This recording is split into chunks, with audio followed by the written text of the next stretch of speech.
Alexander the Great is still making headlines more than 2,000 years after his death.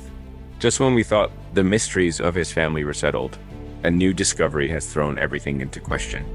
Archaeologists excavating near the famous royal tombs at Vergina in Greece, where King Philip II is thought to be buried, have found two more ancient tombs. And inside one of them, experts believe, might be the remains of a long-lost royal figure, Heracles, the illegitimate son of Alexander the Great himself. This is a massive deal. For decades, we've debated who is buried in the main Vergina tombs. Now, a new find could finally give us physical evidence of a prince who was deliberately erased from history. So who was Heracles and why was his story silenced? Let's dive into one of ancient history's darkest family dramas. Our story begins not with a queen, but with a noble woman named Barsine. She was the widow of Memnon, a powerful Persian commander who fought against Alexander. After Memnon's death, Barsine found herself in Alexander's inner circle. Their relationship was likely a smart political move, a way for Alexander to build bridges with the conquered Persian elite. From this union, a son was born, Heracles. Fast forward to today. At the site of the ancient Macedonian capital, Aegia, archaeologists have uncovered the bones of a young man buried in a very unusual spot. Instead of being in a royal cemetery outside the city walls, this burial was found right beneath the city center. Alongside the remains were two large silver vessels, remarkably similar to treasures found in the nearby royal tombs. Archaeologist Chrysalis Satsaglu Pagliadelli points out that one silver urn is almost identical to one linked to Philip II's burial, a clear sign of royal Macedonian status. If her theory is correct, this isn't just another ancient grave. This could be the first tangible trace of Alexander's forgotten son. To understand why Heracles was forgotten, we have to go back to 323 BC, the year Alexander the Great died. His sudden death in Babylon plunged his massive empire into chaos. There was no clear heir. His wife, Roxanne, was pregnant with their future son, Alexander IV, but he wasn't born yet. The only other direct relative was Alexander's intellectually disabled half-brother, Aridaeus. This power vacuum was the perfect opportunity for Alexander's ambitious generals, known as the Diadochi, or the successors. They immediately started carving up the empire for themselves, sparking a brutal 40-year conflict known as the Wars of the Successors. It was a period of constant betrayal, shifting alliances, and ruthless political assassinations. The generals claimed they were protecting the empire for the royal family, but in reality, they were all playing a deadly game of thrones. To create a sense of stability, the generals crowned Alexander's half-brother as King Philip III Aridaeus, with the understanding that he would rule alongside the unborn prince, Alexander IV, when he came of age. This established a fragile joint monarchy. But what about Alexander's other son? While all this was happening, Barsine and her young son Heracles were living quietly in the city of Pergamon. Suddenly, this forgotten boy became both a threat and a golden ticket. Any general who could get their hands on Heracles had a direct link to Alexander's legacy. You might think his half-Persian heritage would be a problem, but it wasn't a deal breaker. After all, Alexander's own mother, Olympias, was from Epirus, not Macedonia. What truly mattered was that Heracles was the son of Alexander the Great. He was a living symbol of the dynasty.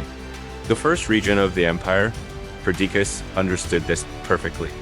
He kept the young princes, Heracles and the infant Alexander IV, close by during his military campaigns.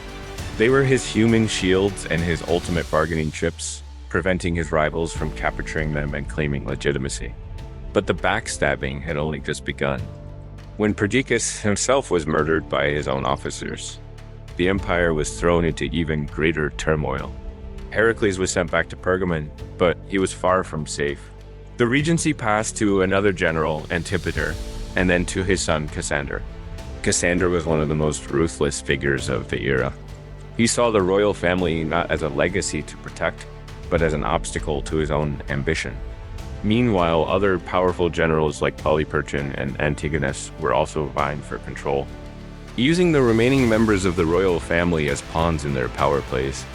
In 317 BC, the violence escalated dramatically. Alexander's ambitious mother, Olympias, had his half-brother King Philip III Aridaeus and his wife executed, trying to secure the throne for grandson Alexander IV, but her victory was short-lived. Cassander besieged her, captured her, and had her put to death. The royal family was being systematically dismantled. A few years later, in 311 BC, Cassander delivered the final blow to the legitimate line. He secretly ordered the assassination of Alexander's only legitimate son, the teenage king Alexander IV and his mother, Roxanne. With their deaths, the direct RG dynasty, the royal house of Alexander, was officially extinct. Or so Cassander thought. With the official heirs gone, everyone's attention suddenly turned back to the one remaining loose end, Heracles, now a young man of 17, still living in Pergamon. A rival general, Persian, saw his chance. Seeking to challenge Cassander's power, he brought Heracles out of obscurity and declared his intention to place him on the Macedonian throne as the rightful king. He gathered an army and marched toward Macedonia, and for a moment, it looked like Alexander's firstborn son might actually reclaim his father's legacy. But Cassander was a master manipulator. He didn't need Persian on the battlefield. Instead, he made him a secret offer. He promised Persian land, titles, and a share of power if he would do one thing: eliminate Heracles.